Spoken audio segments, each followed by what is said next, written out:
بسم الله الرحمن الرحيم. الحمد لله رب العالمين، والصلاة والسلام على أشرف الأنبياء والمرسلين نبينا محمد وعلى آله وصحبه أجمعين، أما بعد.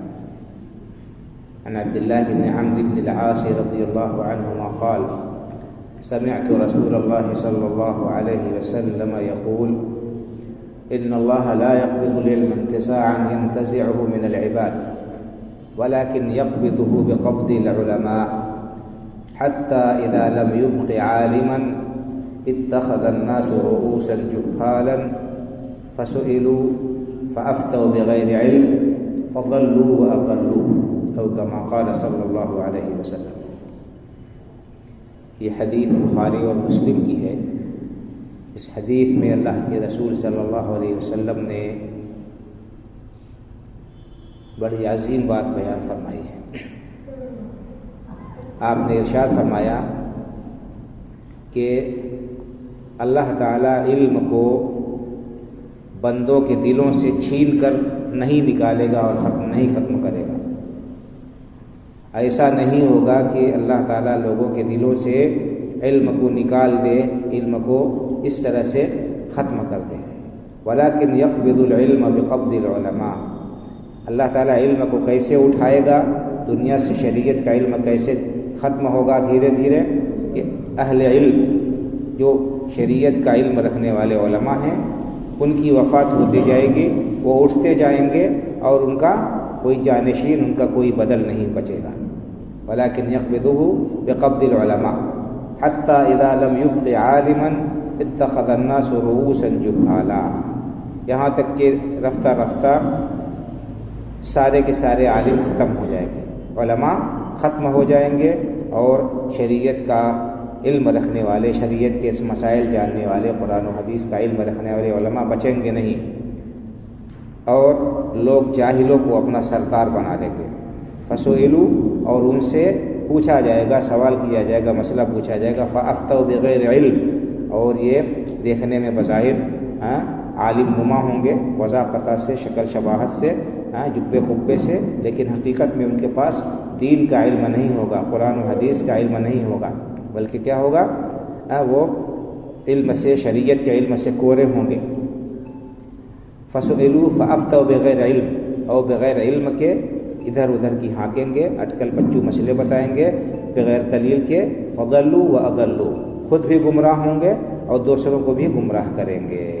تو اس سے ایک بات تو یہ معلوم ہوتی ہے کہ اہل علم کی موجودگی یہ بہت بڑی اللہ رب العالمین کی نعمت ہے. اللہ رب العالمین کا بہت بڑا انعام ہے کہ صحیح دین کا علم رکھنے والے، قرآن و حدیث کا صحیح علم رکھنے والے ہمارے درمیان موجود رہے ہیں.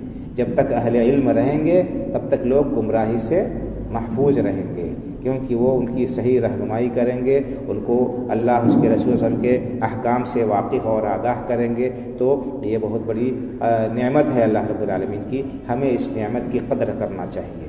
اور دوسری بات یہ کہ اہل علم کا اٹھ جانا یہ بہت بڑا خسارہ، بہت بڑا نقصان ہے. اور علم یعنی کتابیں موجود رہنے سے کام نہیں چلے گا. کوئی یہ سوچے کہ ہمیں علماء کی ضرورت نہیں ہے، ہم کتابیں پڑھ کر جان جائیں گے مسائل، خود عالم ہو جائیں گے، یہ اس کی بھول ہے. کیونکہ بہت سارے ایسی نازک جگہیں آتی ہیں، بہت سارے ایسے پیچیدہ مسائل آتے ہیں جنہیں لوگ خود سے نہیں سمجھ سکتے ہیں. اہل علم کی ضرورت ہوتی ہے کہ وہ ان کو سمجھائیں، ان کو مسائل سے، صحیح مسائل سے آگاہ کریں. اور بعض نصوص میں بظاہر ایسا لگتا ہے کہ تعارض اور ٹکراؤ ہے، اس کی صحیح تطبیق دے کر وہ صحیح طریقے سے اس کا حل بتائیں گے. تو صرف کتابوں پر اعتماد اور بھروسہ کر کے، اور آج کل جو نئی ایجادات ہوئی ہیں یوٹیوب وغیرہ پر جو چینلز بنے ہوئے ہیں، ہم سوچیں کہ انہی سے علم حاصل کر لیں، ہم اہل علم کی ہمیں ضرورت نہیں ہے، اسی میں ٹھوکر کھائیں گے، اسی میں بھٹکیں گے اور گمراہ ہوں گے. کیونکہ جو صحیح اہل علم سے مسئلہ نہیں سیکھتے ہیں، نہیں پوچھتے ہیں، وہ بہت ساری جگہوں پر ٹھوکر کھاتے ہیں. بہرحال اس سے یہ پتہ چلتا ہے کہ علم کا اٹھنا بہت بڑا خسارہ ہے، اور علم کی، اہل علم کی ہمیں قدر کرنا چاہیے. علم سیکھنے سے حاصل ہوتا ہے، صرف کتابیں اپنے پاس میں رکھ لینے سے یا ذاتی مطالعہ کر لینے سے آدمی عالم نہیں ہو سکتا ہے. تو ہمیں چاہیے کہ ہم دین کا علم سیکھیں. اور ہر شخص سے ایک بات یہ بھی ہے کہ جو بظاہر جس کی وضاحت علماء کی ہے اس سے ہم مسئلہ بھی نہ پوچھیں. کیوں؟ اس لیے کہ ہر شخص عالم نہیں ہوتا ہے. مسئلہ پوچھا جاتا ہے، انسان حرج محسوس کرتے ہوئے جواب دے دیتا ہے، مسئلہ غلط ہوتا ہے اور اس کے بعد عمل کر کے لوگ ٹھوکریں کھاتے ہیں. اسی طرح سے بعض لوگوں کی یہ عادت ہوتی ہے کہ ہر شخص کا وہ امتحان لیتے ہیں. کسی بھی نئے عالم کو دیکھا تو وہی مسئلہ اس سے پوچھیں گے، ہر بار ہر شخص سے وہی مسئلہ پوچھیں گے، اور کوئی آدمی ان کو کچھ جواب دیتا ہے، کوئی آدمی کچھ جواب دیتا ہے، اس کے بعد الجھ جاتے ہیں اور پریشان ہو جاتے ہیں. تو یہ سب خطرناک باتیں ہیں. بہرحال اس حدیث سے ہمیں علم کی اہمیت کا بھی پتہ چلتا ہے کہ علم کتنی بڑی عظیم نعمت ہے، کہ جہاں پر جس جگہ پر علم موجود ہے، علماء موجود ہے اور ان سے استفادہ کیا جائے تو گمراہی سے اور غلط کاری سے لوگ محفوظ رہیں گے. تو ہمیں اس کا اہتمام کرنا چاہیے. اسی طرح سے ہم اپنے علم پر صرف اور یا کتابوں پر اعتماد اور بھروسہ کر کے نہ بیٹھیں، بلکہ اہل علم کی طرف رجوع کریں، ان سے استفادہ کریں. اللہ رب العالمین ہمیں صحیح علم حاصل کرنے کی توفیق عطا فرمائے اور علم کے مطابق عمل کرنے کی اور اسے لوگوں تک پہنچانے کی توفیق عطا فرمائے.